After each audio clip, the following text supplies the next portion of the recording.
Hi, welcome to the Fail Faster Show. We bring you stories from the humans who are creating the future of technology. Brought to you by Philosophie, a team of designers and engineers who have honed a unique, experiment-driven design methodology to impact our clients' bottom line with software people love. In each episode, we pair members of the Philosophie team with leaders at Fortune 500s in conversations that reveal surprising wins, juicy losses, and innovation techniques you'll love. Hi everyone, this is your host Vandana Sharma, and today my guest is Dr. Arun Gulani, who is the founding director and chief surgeon at Gulani Vision Institute, a state-of-the-art eye care facility. This episode feels like a movie unfolding as Dr. Gulani walks us through his dream of becoming a doctor when he was a kid, how he executed that dream step by step as he was growing up, putting hard work in at every occasion, taking a different route than normal, fueled strongly by his passion to serve and standing his ground through tough times. His approach to life is evident in the way he works with each of his patients today and runs his business. Headquartered in Jacksonville, Florida, the internationally famous Gulani Vision Institute receives patients and eye surgeons from around the globe today seeking advanced eye surgery and cutting-edge, innovative technology. Why settle for anything less than 20/20 vision? Hey, Dr. Gulani, it is such a pleasure to have you on our podcast today. How are you doing? I'm doing wonderful, Vandana. Thank you so much for having me. Awesome. Thank you for joining. And I would love our audience to get a little glimpse of who you are, Dr. Gulani. If you could give us a little bit of a peek into your background, maybe touching upon where you were born to how you came about who you are today. That would be amazing. So that's a long story in a short trailer. So basically, I'm a very simple person. My entire life could be is an unfolding of what I call GPS, which is famously now known in eye surgery as Gulani Planning System. But I truly believe all of us are born with amazing software, hardware, engineered for success, right? Who builds a machine for failure? So all of us were engineered for success. We just need to remember that. I was born in Mumbai, India, and born in an affluent family. And being the eldest son, if you don't become a doctor, you basically let everyone down. So, so that's where again was blessed. Did very well in school. College kept standing first, so you get into med school, which is very competitive in India, as you know. And while doing that, I did not give up on my other passion, which was, had I not been a doctor, I was interested in modeling, would have entered movies. So I never gave up on the part of changing people's life and how amazingly that would keep me addicted, which even till today, my social media reflects what started 30 years ago, of patients taking pictures with me or having fun. So entered med school, and the other thing, as I give more and more interviews to people who ask me about my life, I have realized what may have ignited me to be the kind of doctor I became was maybe, if you remember, in movies, they used to always show doctors as very weak people. And they would come up, wearing spectacles and be pot-bellied or thin arms, and they would come out from a surgical center and always say, "I'm sorry, I tried." Right? Yeah. So I think somewhere it hurt me, it hit me that this should not be the image of a doctor. So I thought, why won't a doctor look amazing, be well built, come out of surgery, go with a thumbs up sign, let the patients hug you? Awesome. And that's maybe the nidus of what made me what I've become. Is, as you can see, even that time, I'm blessed. Patients used to always, appreciate what I did for them. And I had a connection with everybody as a patient. And they would always be there for me. Until today, it carries on to my Facebook, Instagram, where they're constantly taking pictures with me or sharing, which has become a role model for other people in medicine. So in medicine itself, I fell in love. As you know, you go through rotations. I fell in love with the eye surgery, an amazing super specialty. First of all, the most coveted super specialty. So you feel nice about, having achieved the only seat in their post-graduation in a very competitive environment among top students. And becoming an ophthalmologist was amazing because I could still use my penchant for innovation, inventions, immediate gratification of changing people's lives through vision. So Mm-hmm. while I was still in India, which was at that time like a developing country, not as developed as today. Mm-hmm. So, today that great doctors and IT, computer technicians, everybody comes amazing from India. But that time, that wasn't the image. Right. But even there, my inquisitiveness never was timid. It was basically while working 300 patients a day as the lowest person on the rung, I would stay up at night and bring my inventions to life, like my theory of using color ultrasound called color Doppler on tumors in the eye. And I've always been blessed. My patients, poor patients, they used to come by bus, local transport. They would come at night, at midnight. They would come to me after I'd finished my work, and I'd just take them with special permission to the radiology department. I knew the head of department, and I would open the place. I remember this is dark, it's a hospital. Wow. And I would use the technology to look for tumors in the eye, and that became a textbook, that work. Again, as I keep saying, I never have goals. It's just I let life unfold. Then when I came up with the thought of writing a book on it, I took it to a publisher. And imagine the publisher looking at me. This is a junior resident in a third world country. I mean, who does he think he is? He's not even finished his exams yet. And I went, this book is going to be amazing because I have data to show this. And lo and behold, he had trust in me. He published the book, and amazing. Again, I did not, at that time, there was no email, remember? It used to be letters, paper letters. Yeah. And I, again, never knew boundaries. So I sent a copy of my book to the highest authorities in the US, Europe, Asia Pacific region, all over. And I was surprised. I got letters from these amazing living legends who said, your work is amazing, was first in the world, and this is mind-blowing. I thought like this, wow. I still remember the smell, the aroma of the letters as I picked them up from the mailbox. I still have those letters because I smelled them. I'm like, wow, amazing. This has come from California. This has come from London.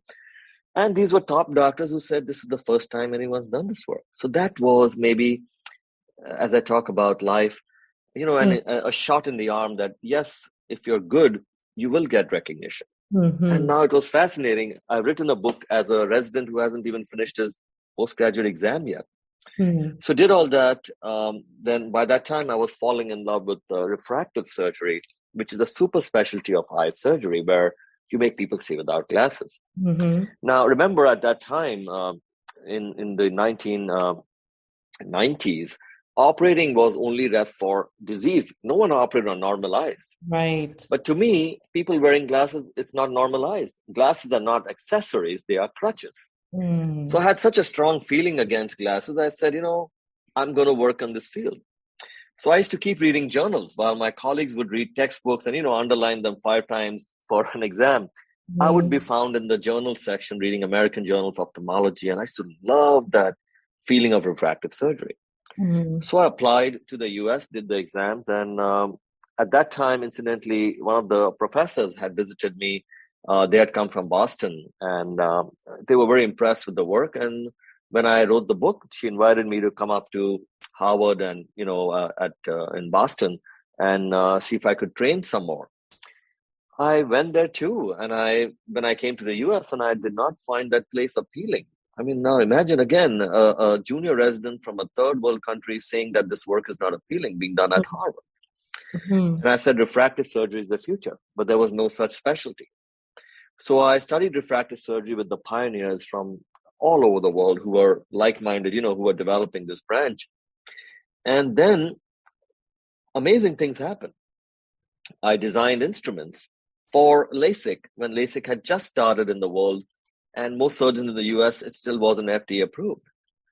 So when I designed my instrument, this is a great, again, going into the kind of podcast you have, knowing that I was a nobody and who the hell would even buy an instrument designed by me, I just sent it to the smallest company in the US.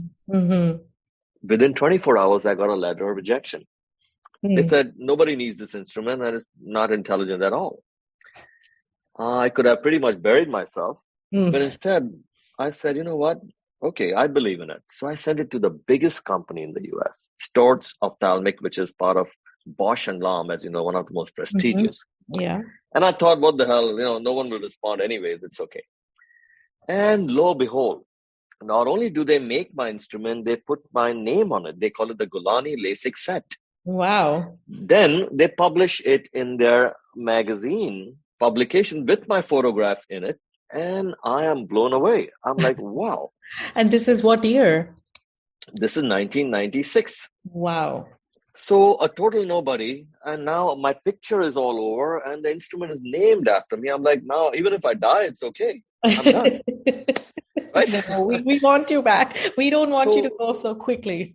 But really, think about it. Smallest company I sent it to, they rejected me. The biggest company. And then till today, my relation continues with Bosch and Lam, where they keep making the Gulani instruments for new LASIK techniques, new cataract techniques. And so it was a shot in my arm. That is amazing. And so you're not just a doctor with a very special vision of, seeing people with healthy eyes and then introducing fashion, introducing the presence of, you have such vibrance in your own presence that it is, what can I say? People, it's you can cut it with a knife, right? People notice you in every room. So not only did you combine your passion for fashion and presence and refractive surgery, but now you're talking about designing instruments, which is a totally different ball game. I have no clue how one person can be tackling so much stuff and being super successful in all of that. That is amazing. And though it's amazing for the nature of this podcast, I'm just sharing my life and saying, I never planned it. Wow. I never made that a goal that I want to be famous or renowned or whatever. It was just unfolding of GPS. All I did was I'm uneasy, unaccepting of the status quo. I hate it. So that desire to constantly improve makes new thoughts come to you. And then what I'm sharing here is that you go all the way. Don't stop. So that brought me to my other dilemma, the biggest dilemma I then had. Now I was renowned in refractive surgery, having done some of the first LASIK surgeries in the world. And I could come back to India and take the world by storm. Because no one in India was trained in it. And, population is billions. And it would be straight away being the topmost guy there. Right. And at that time, my father visited me in the US and he said, Arun, if you think you're that good, swim with the sharks. Meaning the topmost people in the world of eye surgery were in the US. They were the ones writing books, textbooks, teaching everything, right? The biggest problem now was, even though I was fully ophthalmologist with all the privileges, in the US, I couldn't practice unless I went through another residency, which is a nightmare because that's another 4 or 5 years of your life repeating what you've already done in India, because they don't recognize your degree no matter how qualified you are. Right. Now, another issue, even US graduates do not get ophthalmology. It's such a wanted field of medicine. For a foreign grad in 1990s, there was no precedence of someone. So most doctors who came to the US from India settled for pediatrics or family practice or internal medicine. Right. But I refused to settle. I was in love with ophthalmology, that beauty of operating under a microscope light with music playing, changing people's lives. And it's just exotic to me. So then I took that chance, again, blessed, got into residency. And another part of my life came up here where I was the junior most resident in New York, junior most resident. Imagine, back to zero. And doing all the scut work, seeing the patients, working every day in and out. But I never gave up on who I was. That's the important part here. In my heart and mind, I just thought and I knew I'm the best in the world. Now imagine that thought when you're a complete nobody and you're a junior most resident in ophthalmology again. So again, blessed, during my rotations in my residency, they actually allowed me to go and teach all over the world. Again, imagine a first-year resident in ophthalmology in the US, teaching all over US, Europe, Asia, Pacific, India, everywhere, and teaching higher at the podium where other teachers teach. So I did all that. I even traveled all over Europe, took my wife with me. It was the year 2000. So we saw the Eiffel Tower lights and all that fun stuff, went to many countries and taught. And I would come back and I'm a nobody, meaning I do all these talks, applaud, people come and take autographs, pictures, and I come back and I'm a junior resident. I keep doing my work. So that's another important part of my life where you don't give up on who you are, even though I had to go through the system for 4 years. Right. And they're again blessed to, not give up on what you really believe you are. Don't think you're zero. It's funny to you. I used to be sitting in the, we call it grand rounds, meaning junior doctors or all training doctors are in a room or in an auditorium, and their teachers teach, right? They give lectures based on papers and books. They used to be reading from my book or my published paper, and I would be sitting in the hall, auditorium, listening. So it was very odd. It was odd, but I took it in a fun way. Like my professors itself will feel, hey, Arun, we're sorry, but we're talking about this topic that you've written about today, and you have to listen. I'm like, okay, I'll listen. It became fun. Went through that, and then another shot in my arm, as I designed my instruments, I kept on doing unique things all the time. I suddenly get a letter saying I'm getting a Career Achievement Award. Now, remember, a Career Achievement Award, I haven't even begun my career. I'm 26 years old. So this is in Philadelphia now, and I haven't driven in the US, etc., etc. I say, that's fine. So went with full confidence and went to Philadelphia, Merit, and there they had a big, very big function that day, Career Achievement, Becton Dickinson Career Achievement Award. And when I reached there, I wore my engagement suit. As you know, I love fashion and stuff, so I never wear black, gray, blue.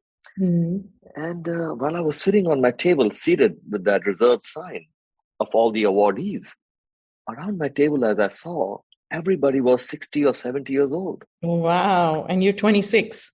26. I thought, I'm sure they made a mistake. I'm sure someone will come here and tell me to get up and leave. And I didn't know what to do. So I didn't even start my dinner. I'm like, someone's going to come here and say, sir, there's a big mistake. You're in the wrong place. And turns out that wasn't the case. I was the awardee, and the other guys were nearly at retiring age, but they had done great stuff in their life in different parts of the world.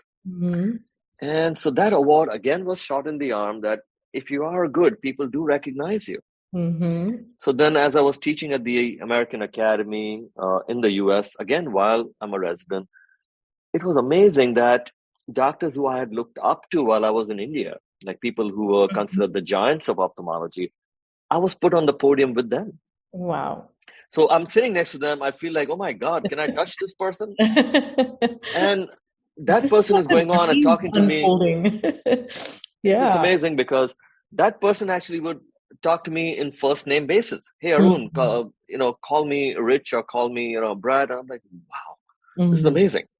So, but I used to do my stuff, and slowly I think that kept on building reputation, even though it wasn't a goal. I mean, this is a funny incident again. I was on podium with this gentleman who I thought was the god of eye surgery when I was a student in India. And we are both teaching in Chicago at the American Academy. And, when I start teaching, I go into a trance. I just, boom, boom, boom. I lash out at the audience with what is actual things to do. And I thought, my God, I've done something wrong. And I left the room. And I literally went into my passionate way of speaking and I left the room. I'm like, I must have done something wrong here. So I left the room. I went down the escalator. And in Chicago, this is in the McCormick Place, if you know that big convention area. Now I stand under the elevator. I'm like, anybody will come and say, Doc, we're going to throw you out of the academy because, this is how you present. You just have a different style. And suddenly a doctor from London, from up there on the escalator, is yelling and looking for me. He's like, Aaron. And I'm like, my God, something gross has happened here. It's like, Aaron, you need to come up. I'm like, oh my God. And remember, this is academy, thousands of eye surgeons walking around with badges, right? So I gently come up the escalator and I'm like, what happened? He's like, wow, where were you? You got the best paper of the award session. I'm like, are you kidding me? I'm like, that's crazy. So now imagine this is the first time for me, right? And that time we didn't have cell phones and stuff, remember? 1996. Yeah. So I go back to the auditorium, which was empty because it was vacated for the next session. Oh my God. Now I'm looking, I have a ribbon in my hand that he gave me. And I'm like, someone needs to put this on me and get a picture so I can send to my parents in India that look at this. Right? Yeah. Now, how do I do this? So I've been looking for that guy, that amazing surgeon, who was a doyen of ophthalmology. And I met him right outside the restroom. And I say, gosh, can you just put this ribbon on my chest, and can someone take a picture of us doing this? So he's staring at me saying, but he was so gentle. He's like, he said in the first word, he said, Arun, are you sure, man? I'm like, I'm absolutely sure, sir. I mean, this is huge. So it was such a funny moment, and they captured it. I still have the picture. Oh, wow. So it just tells you that you do get recognized for good work. Awesome. So finished ophthalmology there. Next question being practice, right? Yeah. Let's talk about how you are conducting your practice. How's the passion carrying forward in your career today? Yeah. So normal people, as they finish residency training, they make a resume, correct? And then they go applying for jobs, or they join a group of doctors or a practice, and that's how life works. There's nothing about me that was normal. So while I finished my residency, my wife was also doing a residency in OBGYN, and I would tell her, someone will make me head of department someday. And, she'd be like, okay, you live in a different planet, it's like no one will ever come to you. I mean, why would anyone come to a guy who's just graduated, having come from India and, all this stuff? So I did not even make a resume. And we were literally 3 or 4 weeks away from me graduating. Now imagine this, all my colleagues all over New York have a job lined up. They're joining some practice or something. And I'm waiting like someone will come and actually invite me somewhere. And lo and behold, I get a phone call from a surgeon in Florida. So he had got a call from a surgeon in London who saw me speak in Pisa, Italy. And he said, this is the guy you need to build your department for LASIK at University of Florida. Wow. So I get invited to not only come, but come as head of department and buy whatever equipment I want and set up the entire place. And then I had to look up Jacksonville on the map because I did not know this place existed in the US. So they said, this is a nice place, and the Jaguars and all that stuff they tried to sell me. And I landed, and oh my God, it was, I couldn't believe the place. I mean, there was no department in a way, right? They were just starting the department. I could have been in any place, but again, see how destiny works. I took this as a challenge of building a department as opposed to joining an amazing place in California, New York, something.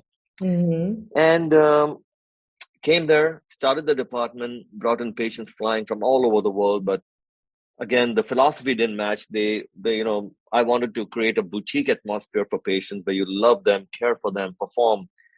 So I did what I do without taking anything at all. I made an announcement and said around 9 months before that I'm leaving. This doesn't suit my style. I need to bring the world to a great place. And now remember, I had nothing.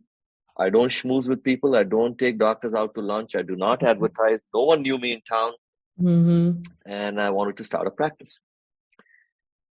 Now I drive my realtor nuts because I want a place to look like 7-star. I want my staff to be like models. I want everything to be perfect. And the realtor takes me to every place he can in town where he believes, like medical plazas and stuff. Like, hey, doc, people will see you here, because other doctors are here. Then they'll refer patients to you. I'm like, I don't want that. I want a gorgeous place that is accessible from the airport and is still in the middle of the city and should look amazing. So they went crazy. After 3 months, I told my wife, it's like, why does your husband feel people will fly to him? No one knows him. No patient, even if they come across the street, he should be thankful. And I'm like, no, they will fly. So I took my possession in the University of Phoenix building. If you remember, it's a black glass building, very gorgeous, in town, in Jacksonville. Yes, that's right. Yeah. And very difficult to get to. And now imagine people with vision difficulties trying to get there. So I planned everything for a disaster. 0 foot traffic, completely empty building, nowhere. And I know nobody, and I refuse to meet anybody or beg for a patient. Wow. Now I hire my staff, graduates who want to really make a career with zero background in ophthalmology because I don't want people with baggage. So this is like designing for extreme failure. Yeah. And then, I mean, if you look at it from business point of view, it was, but in my heart, remember what I'm trying to say. In my heart, I believed I'm setting up a place for the world. Right. And no consultant, no plan, no business plan, no blueprint or copying somebody, nothing. Mm. So then, my wife being very supportive, everybody, believing in me, but facts are facts. I have zero patients. I'm sitting doing nothing, and I'm enjoying the looks of my beautiful office. I'm making it more and more pretty every day, colors here and TV here and all that stuff going on. Mm-hmm. I want the reception to be like a hotel desk, not a normal reception. Yeah. So I'm spending my time on all these things. And my staff goes, doctor, it's been 3 weeks. You need to at least let people know that you're in practice so they can send you patients. You need to send gifts to people. I'm like, I don't do these things. Mm. So I'm sitting without a patient. And then I tell my staff, don't worry, our patients will fly. Wow. Now, at some point, they had to believe in me because they didn't leave. Yeah. So 3 weeks later, the phone rings. Mm. And there's a patient calling from New York. Mm. And that's it. So I smile. My wife and my staff understands why I'm smiling. And that was our first patient. And he was told because he had only one seeing eye and a difficult cataract, he was being referred to me. And there's a whole different story behind this. I didn't know what to charge. I did not know where I would do the surgery, but different discussion for another day. Mm-hmm. So that's how I started my practice. Until today, I do not advertise. I believe in giving everything I can to the patient, completely abnormal business model compared to medicine. So that's where we went, and the practice evolved into how I have taken LASIK to laserplastic, a safer technique without cutting, cataract to lensoplastic, a designer way of correcting cataract, correcting patients who are told they are not a candidate, like high astigmatism, or doing complication management for patients, and patients and surgeons started flying. Here's another fun story. So as I started my practice, I told you I had no patients, right? Mm-hmm. But remember, my name was all over in the world, right? Publications, Right. etc. Before you even graduated, yeah. Exactly. So 2 doctors from Thailand, 2 eye surgeons, had already planned to fly to me to learn and do a fellowship with me. Now, in my mind, I knew they were coming. I didn't know it was like in the next week. And they emailed me that they're not email. Yeah, that time email. And they were traveling. And I wrote them very gently. I said, guys, I understand your desire to learn from me, but I have 0 patients. I've just started a practice. They said, that's fine, sir, if we can just sit with you. I felt very responsible. This is Thailand they're coming from, both of them with all the expenses.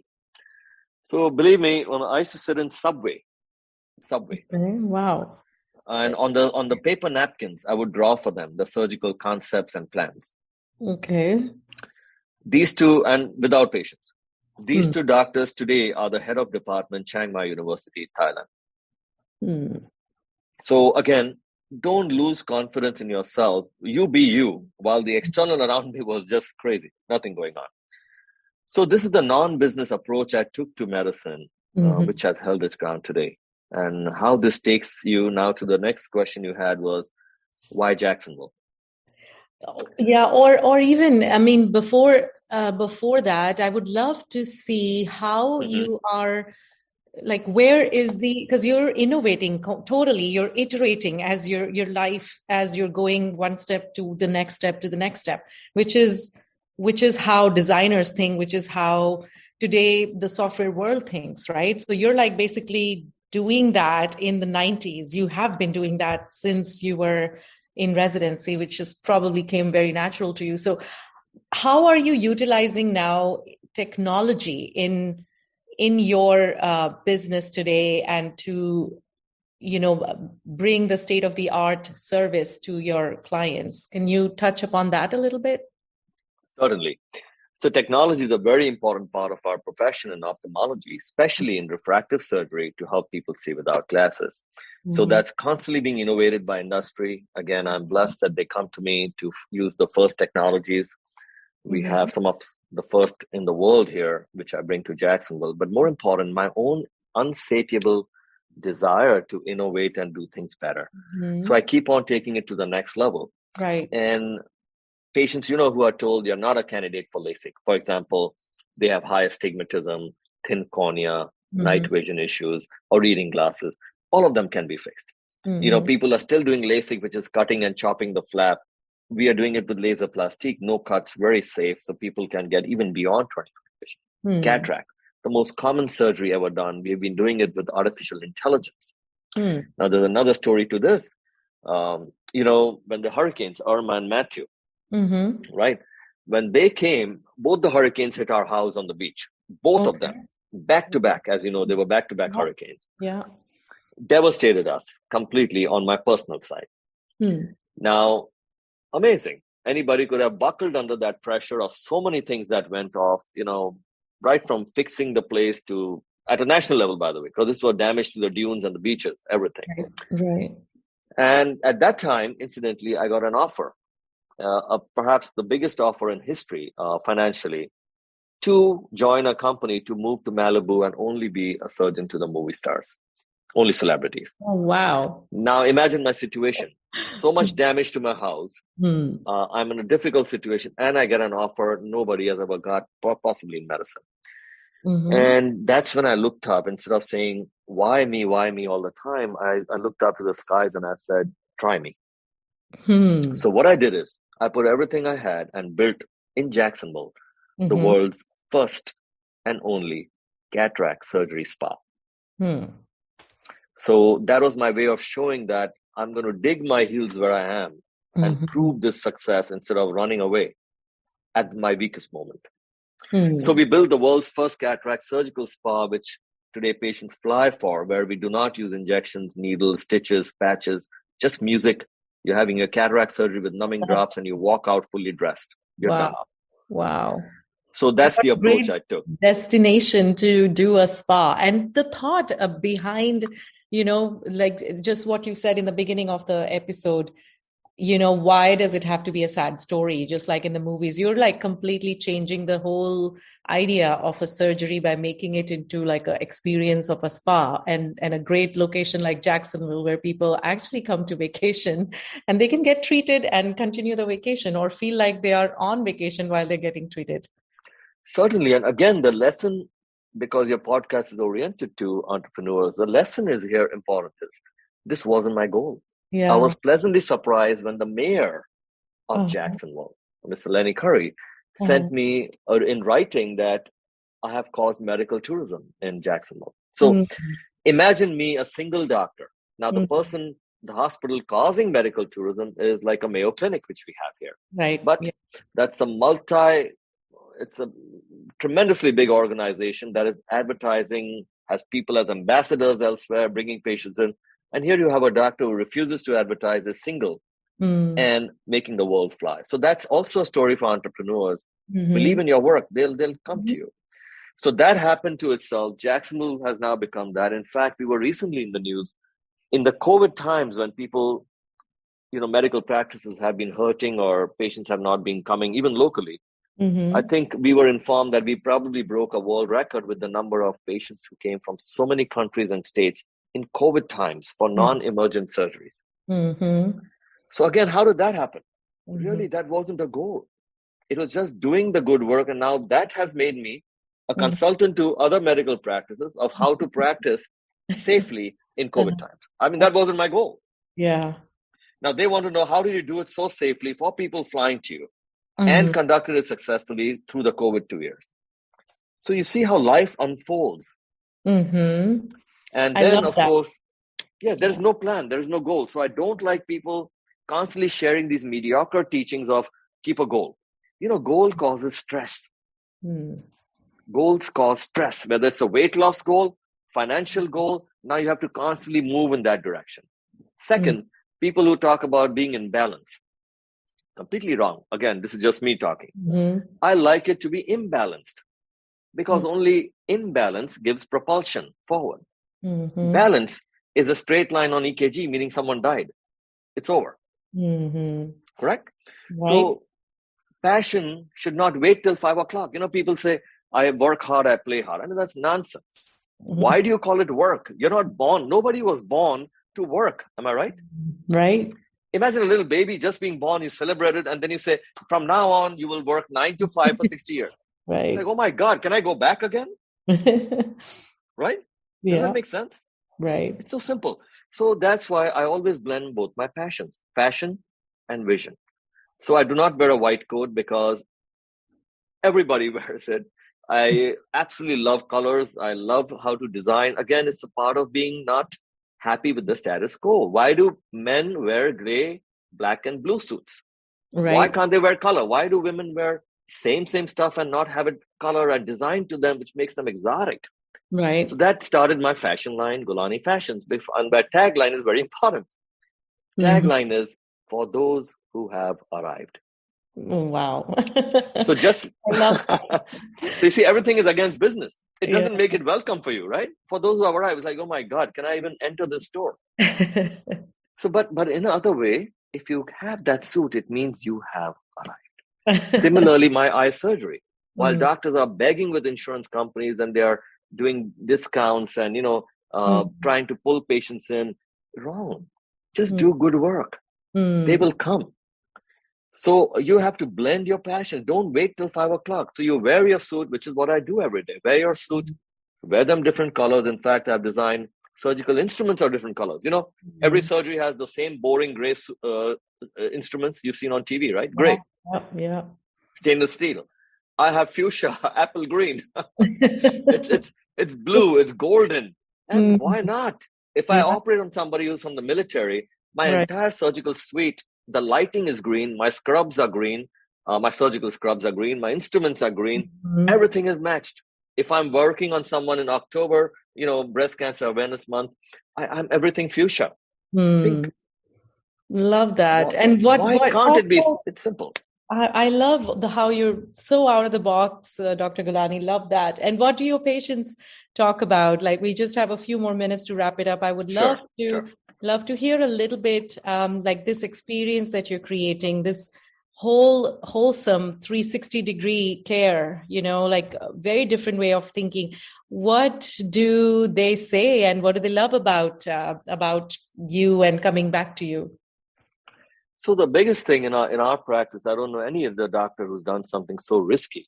I call it risky because, as you know, we don't advertise, do not do deals, do not incentivize people. If you see, all my patients are writing every day on Facebook, Instagram, YouTube, LinkedIn.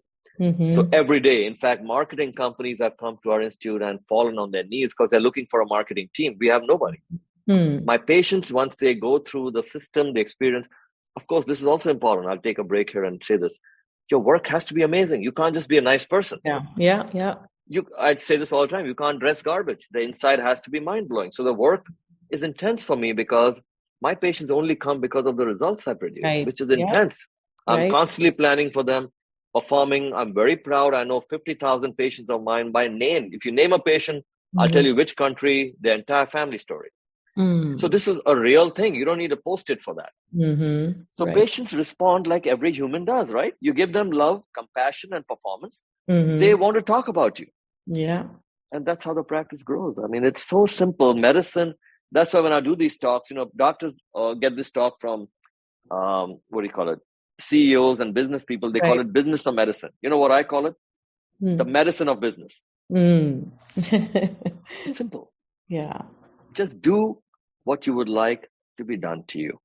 And do not look for rewards. Rewards will come, I guarantee it. Just help somebody get through to their dream. Simple. Thank you so much. This is such a great talk, Dr. Gulani. I am so inspired.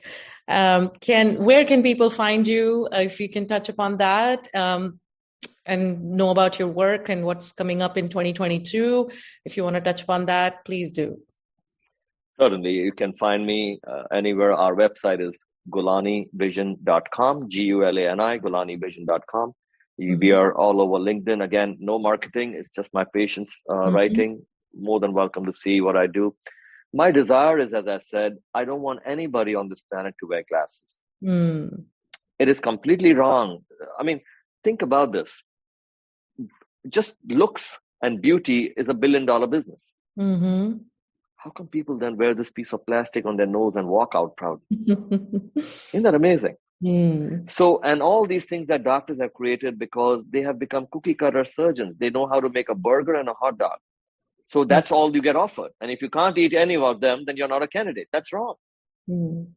Everybody is a candidate as long as you are a master chef. Can anybody go hungry from your table? No, because you know how to design the recipe. Right. So my aim for the world is vision beyond 2020, without glasses for everybody. And the doctor-patient relationship remain sacred. And the patient should have a great experience. It shouldn't be a sorrow or sad experience to have eye surgery. They should look forward to it. And doctors, should be, are rock stars, and you should keep that mental. Don't fall. Yeah. Awesome. Thank you so much. Yes, you are keeping that expectation and the benchmark really high. And I commend you for that. I congratulate you for all the achievements that you have thus far achieved, and, you know, the perspective that you have and the attitude that you have. I love it. Thank you so much for sharing all that, Dr. Gulani. Again, my pleasure. Thank you for having me. Hope it helps somebody else, because if I can do it, anyone can. Oh, thank you. You're humble. Thank you so much. Thanks for listening. If you'd like other people to hear these stories, please give us a review. If you're frustrated with the pace of innovation in your environment or want to solve meaningful problems in your organization, check us out at failfaster.show. We'd love to get into conversation with you and serve you. In the meantime, stay awesome.